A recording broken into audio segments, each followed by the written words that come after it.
Maryknoll began as the dream of visionaries, Father James A. Walsh from Boston, Massachusetts, and Father Thomas Price from Wilmington, North Carolina. Father Price and Father Walsh founded the Catholic Foreign Mission Society of America, the first religious organization established in the United States to train Catholic priests for overseas missions.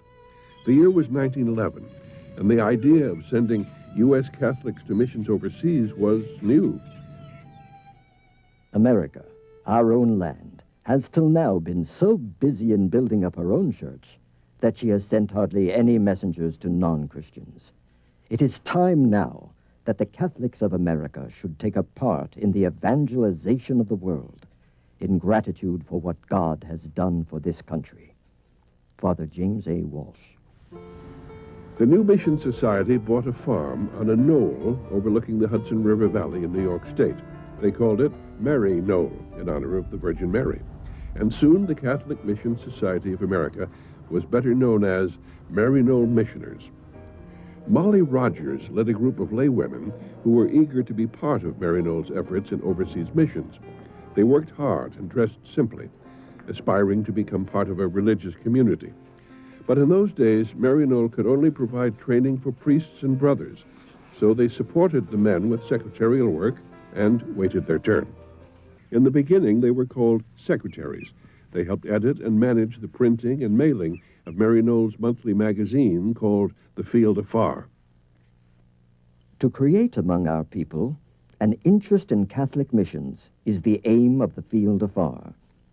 And to this educational feature we attach supreme importance. Regular financial support will come as the good work of the Catholic missioners is better known. Father James A. Walsh.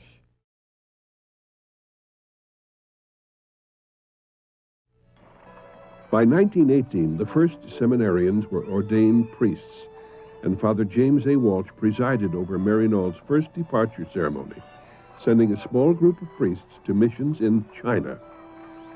Bernard Meyer, Francis X. Ford, James E. Walsh, and Thomas Price, one of Maryknoll's founders. Father Price would die there, in Hong Kong, of appendicitis, just 1 year later.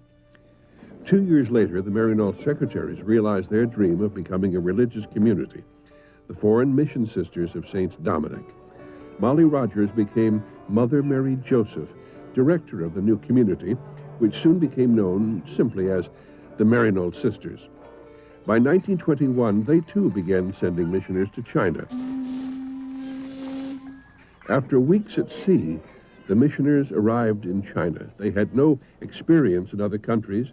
They didn't speak any of China's many languages. But never mind, at last they had begun their great adventure. Their letters, banged out on typewriters and often published in the Field Afar, expressed their wonder and their culture shock as they struggled to adjust.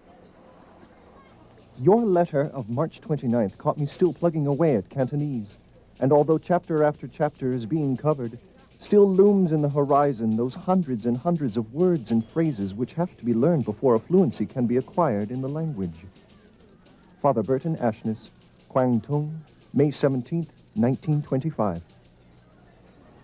My first impression, like that of practically everyone, was that of a pleasing novelty. But the second impression was one of revulsion. The slop order drains through the narrow streets, which are littered and slippery, and the smells are those of the ghetto. As for the Chinese themselves, my experience has been that they grow on your affections. I like them heartily. Father Frederick Dietz, Guangdong, December 26, 1920. China in the 1920s and 30s was racked by political upheaval and civil war, leaving millions of people desperately poor. Many were ill with diseases made worse by lack of medical care, malnourishment, and unsanitary living conditions. So the new missioners set up health clinics to care for as many people as they could take in. The number of patients coming daily to our dispensary ranges from 50 to 100, and most of these are suffering from severe cases of eczema and other chronic skin diseases. The children here suffer chiefly from worms. As their parents are often too poor to give them the nourishing food they need, we give them what milk we have and go without coloring matter in our coffee and tea. Brother John Dorsey, Kwangtung, December 30th, 1922. There was also a great need for children's homes, for orphans and for children abandoned by parents too poor to take care of them. Often the children were extremely ill and malnourished. The missioners wanted to share their Christian faith with the Chinese people, but they also believed it was important to respect local culture. Missioners learned local languages, changed their diet, and tried to see life through the eyes of the people around them. But it was the physical as well as cultural distance between the U.S. and China that complicated their work. With mail taking 5 weeks between the two countries, there were frequent shortages of money and supplies. We are in dire need of bandages. I was obliged to make dressings and bandages out of my bed sheets. Brother John Dorsey.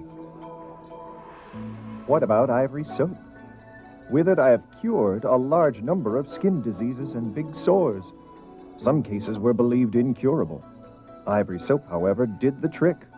2 persons actually joined the church after the use of ivory soap. Now I have no more funds for anything, either medicine or ivory soap, and the soap is gone too. What's to be done? Father George Bauer, Chicklum, May 19th, 1932.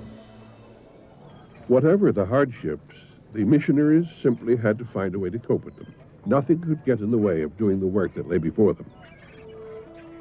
Be big, bigger than your mission, bigger than your society, as big as the church.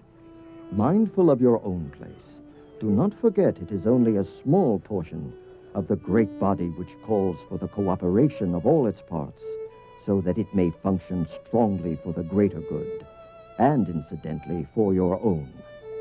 Father James A. Walsh.